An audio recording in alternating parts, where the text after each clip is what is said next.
Assalamualaikum warahmatullahi wabarakatuh. Hai para pencinta catur dan para caturmania, selamat datang kembali di Legenda Catur Dunia. Quarter final matchday kedua tadi malam sudah menentukan 4 pemain yang lolos ke babak semifinal. Siapakah mereka?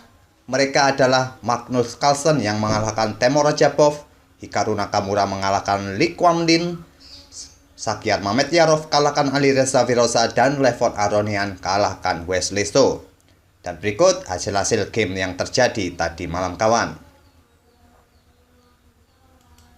Partai antara Nakamura versus Lee Kuan Lin, Mamedyarov versus Firoza, ataupun Levon Aronian versus Wesley So hanya berakhir sampai 3 game saja. Kenapa harus berakhir 3 game seperti ini kawan?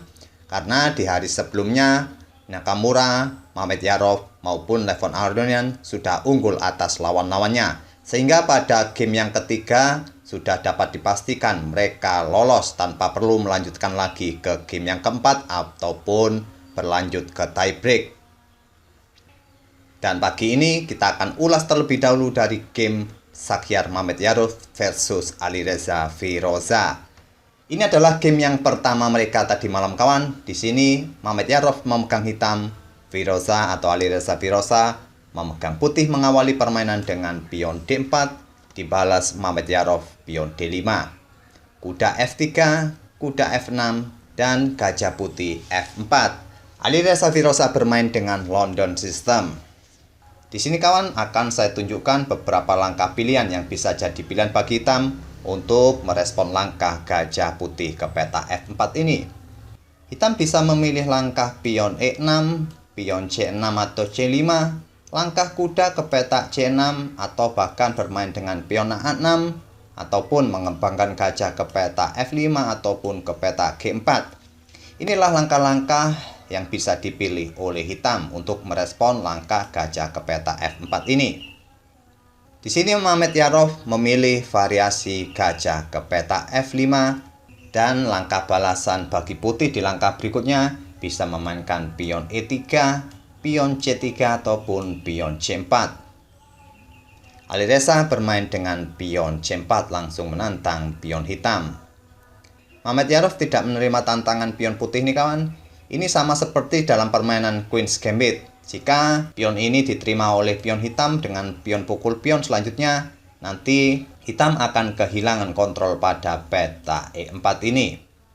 Jadi Mamedyarov hanya memainkan pion E6 untuk membuka diagonal peta gelap bagi pengembangan gajahnya. Dan di langkah berikutnya bagi putih, langkah kuda berkembang ke peta C3 ataupun memainkan pion E3 merupakan langkah yang populer bagi putih untuk melanjutkan langkahnya. Tapi Alireza Firoza memilih langkah menteri ke B3, memberikan tekanan atau ancaman bagi pion B7. Dan akhirnya Mamedyarov pukul pion C4 menggunakan pion D. Firoza melanjutkan langkah menteri pukul pion B7 dan gajah hitam ke E4. Ini untuk mengancam menteri serta melindungi benteng yang ada di peta A8. Alireza Firoza melanjutkan langkah menteri pukul pion C7 menantang pertukaran menteri. Tantangan diterima Mamedyarov, menteri pukul menteri dipukul balik oleh gajah, dan Mamedyarov mengembangkan gajah peta gelapnya dengan tempo skak di B4. Tadi langkah kuda berkembang ke peta C6 juga bisa jadi pilihan terbaik bagi hitam di posisi seperti ini tadi. Tapi Mamedyarov memilih mengembangkan gajahnya terlebih dahulu dengan tempo skak, ditutup oleh kuda di D2, dan barulah sekarang Mamedyarov mengembangkan kudanya ke D7, Alireza memainkan pion E3. Bersiap untuk pukul pion yang ada di peta C4 dengan gajahnya ini. Tapi sudah tidak ada kesempatan lagi bagi Alireza pukul pion ini karena hitam atau Mamedyarov menggeser bentengnya ke lajur C, mengancam gajah. Gajah terpaksa mundur ke G3 dan gajah hitam bergeser ke D5. Ini untuk menghindari ancaman dari kuda nanti, walaupun sementara dia kena pin dari gajah hitam ini, juga untuk memperkuat posisi pionnya ini kawan. Alireza melanjutkan pion A3 mengancam gajah, gajah mundur ke A5, dan di sini kawan, putih tidak perlu melanjutkan dengan pion B4 karena bisa dipukul menggunakan end pattern. Jadi di sini Ali Reza memainkan betengnya digeser ke C1 dan Mehmet Yarov tidak berniat melakukan rokade, dia hanya melangkahkan rajanya maju ke E7, mempersiapkan jalan bagi beteng di lajur H ini untuk digeser ke sayap menteri nantinya. Di sini respon dari Ali Reza menggeser rajanya ke D1, menghindari pimpinan dari gajah hitam ini sehingga nantinya kuda siap pukul pion yang ada di peta C4 ini, karena pion ini juga sudah mendapatkan 3 kali serangan dari perwira putih ini. Pion hanya didukung oleh 2 perwira saja kawan, dan Mehmet Yarov pun menambah dukungannya dengan langkah kuda ke B6. Ali Reza melangkahkan kudanya ke E5, memberikan tekanan lebih bagi pion C4 ini. Di sini Mehmet Yarov akhirnya melepaskan pionnya ini, dia melangkahkan kudanya ke peta A4. Walaupun terlihat dia melepaskan penjagaan atas pion C4 ini kawan, tapi ini adalah trik dari Mehmet Yarov.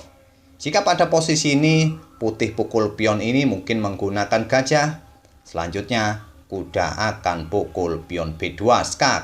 Dan lihat kawan, posisi gajah putih ini sudah mendapatkan 3 kali tekanan dari perwira hitam. Walaupun dia juga dijaga oleh 3 perwira putih lainnya, tapi di langkah berikutnya akan terjadi seperti ini kawan. Gajah akan pukul kuda di D2 sehingga gajah peta terangnya di peta C4 ini berkurang penjaganya, dan di langkah berikutnya putih akan kalah 1 perwira. Jadi langkah terbaik apa yang bisa dibuat oleh putih pada posisi seperti tadi? Langkah pion F3 bisa jadi pilihan bagi putih untuk melanjutkan langkahnya. Dia harus merelakan pion B2 ini dipukul oleh kuda. Tapi langkah ini jauh lebih baik kawan-kawan dari langkah gajah pukul pion yang ada di peta C4 tadi. Mungkin selanjutnya langkahnya akan jadi seperti ini apabila putih memainkan pion F3 ini. Kuda pukul pion skak, raja bergeser ke C2, pion maju ke depan mengancam kuda, kuda bisa ke B3, mungkin gajah akan pukul kuda, raja pukul gajah. Dan posisi raja putih pun nantinya akan tetap aman kawan, mungkin dia nanti akan bergerak ke peta A2 untuk bersembunyi di balik pionnya, dan nantinya putih bisa melanjutkan pengembangan gajah peta terangnya untuk aktif dalam permainan. Tapi di posisi seperti ini tadi kawan, saat kuda hitam lompat ke A4 ini, Ali Reza memainkan beteng naik ke C2, mempertahankan posisi pion B2-nya. Mehmet Yarov tetap pukul pion B2 menggunakan kuda skak. Dipukul oleh beteng, sekarang pion C3 menggarpu beteng serta kuda putih. Dan anehnya kawan, di langkah berikutnya, Ali Reza membuat langkah yang kurang akurat dengan langkah beteng naik ke B4. Kenapa Ali Reza Firoza tidak menggeser betengnya ke C2 saja? Mungkin karena setelah pion pukul kuda, gajah hitam ini akan tetap punya akses untuk melindungi pionnya. Mungkin karena inilah Ali Reza Firoza tidak menyukai variasi ini dengan adanya pion yang ada di peta D2 ini. Jadi dia memilih langkah beteng naik ke B4. Ini setelah nanti pion pukul kuda, gajah tidak mempunyai akses untuk mendukung pion D2-nya sehingga raja bisa pukul pion ini walaupun dia harus melakukan pengorbanan pertukaran beteng dengan gajah hitam ini. Tapi sayangnya di posisi ini kawan, raja putih tidak langsung pukul pion hitam ini. Dia memilih langkah pion F3. Dia berencana untuk menutup diagonal peta terang bagi gajah hitam mengincar pion G2 agar gajahnya bisa ikut atau berkembang di langkah berikutnya.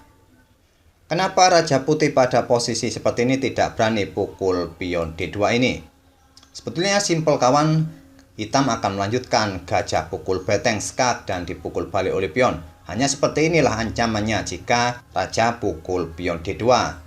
Walaupun dengan variasi ini kawan, hitam masih akan tetap unggul dengan kualitas perwiranya walaupun dia kalah 1 pion di sini. Jadi di permainan tadi, Ali Reza di posisi seperti ini hanya memainkan pion F3, dibalas oleh Mehmet Yarov dengan langkah beteng ke C1 skak. Ini adalah langkah paksaan agar raja hitam menempati diagonal peta gelap ini, secara otomatis dia kena pin dari gajah hitam ini. Ini memaksa benteng putihnya sudah lumpuh kawan. Juga gajah yang di peta F1 ini juga lumpuh, tidak akan berani untuk berkembang karena bentengnya nanti akan jatuh oleh benteng hitam. Setelah raja bergeser ke peta D2, benteng hitam digeser ke A1, bersiap mungkin pukul pion yang ada di peta A3 dan nantinya akan dilanjut dengan gajah pukul benteng. Dan Alireza menggeser rajanya ke peta C2 menghindari pin-pinan dari gajah hitam sehingga bentengnya bisa bergerak. Tapi terlebih dahulu Mamedyarov pukul benteng ini dengan gajah dipukul balik oleh pion. Sekarang benteng hitam bergeser ke C8 skak, raja ke B2. Tadi raja bergeser ke peta D2 jauh lebih baik daripada bergeser ke peta B2. Dan Mamedyarov mengakhiri permainan dengan menempatkan bentengnya di C1, bersiap pukul gajah yang ada di F1 ini. Di sini kawan, di langkah ke-23 Alireza Firoza menyerah di game pertamanya terhadap Mamedyarov di matchday kedua ini. Alireza Firoza menyerah. Itulah kawan permainan antara Alireza Firoza versus Shahryar Mamedyarov yang berakhir 0-1 pada game pertamanya. Alireza harus menyerah begitu cepat di langkah ke-23. Semoga permainan kedua pemain ini bisa menghibur kawan-kawan di pagi ini. Kita akan bertemu di video-video berikutnya. Terima kasih. Wassalamualaikum warahmatullahi wabarakatuh.